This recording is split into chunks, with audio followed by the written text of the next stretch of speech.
కుసిరగట్టి ఊళ్ళోకి వచ్చనమ్మా తలారి పూలు పెట్టి జాతరులు తెచ్చనమ్మా తంగేడు పూలు పెట్టి కంకాణ దూకేనమ్మా ముక్కు ముక్కెర పెట్టి ముల్లోకాల నెలనమ్మా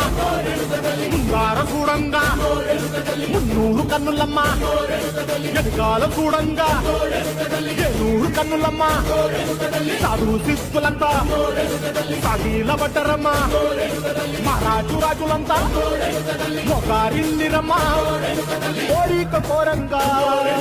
రంగులు పూసినాము ఆశలు తీరంగా ఏసాలు వేసినాము నీ కన్న పెద్ద దిక్కులో